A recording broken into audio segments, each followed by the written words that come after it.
নারীবাদীরা বলে না যে নারীদের উপর আল্লাহ জুলুম করছে, তালাকের মালিক শুধুমাত্র নারীদের হইল, তালাক দেওয়ার মালিক আল্লাহ পাক বানাতেন। কিন্তু আমি সহ আপনারা এখানে বসে আছেন না, কারো ঘরে বসে থাকতো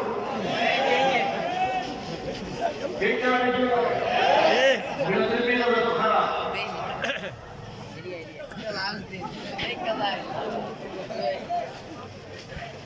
এত কিছু করার পরে বলে আমি চেষ্টা করলাম, ঠিক আবার বলে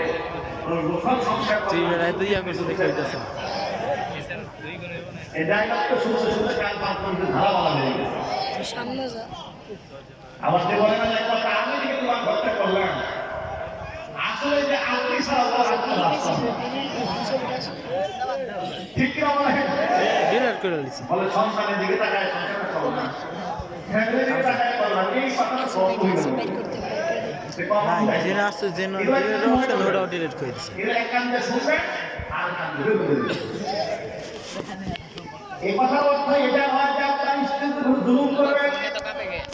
ইসলাম এত সুন্দর জীবন ব্যবস্থা আমাদের উপহার দিয়েছে। নবী করিম সাল্লাল্লাহু আলাইহি ওয়াসাল্লাম উভয় অধিকারের ব্যাপারে আমাদেরকে সতর্ক করেছেন।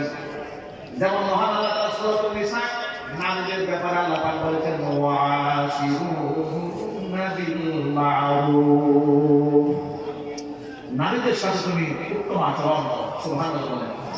আল্লাহ পাক নারীদের পক্ষ হয়ে বলেন ফাআসা আন তাকরাহু শাইআন ওয়া ইয়াজআলুল্লাহু ফীহি খায়রান, তুমি তোমার স্ত্রীকে অপছন্দ করো, একটু সবর করো, ধৈর্য ধরো, এমন পছন্দ করো, তার ভিতরে মহান আল্লাহ পাক তোমার জন্য কল্যাণ রেখে দিয়েছে।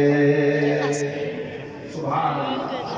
নারীদের পক্ষে একবার আয়েশা রাদিয়াল্লাহু তাআলা আনহা তিনি বলেন যে আমার ঘরে রাসূলের থাকার পালা করল, একাধিক স্ত্রী হওয়ার কারণে নবী করিম সাল্লাল্লাহু আলাইহি ওয়াসাল্লাম পালা করে করে থাকতেন এক এক সময় এক এক স্ত্রীর ঘরে।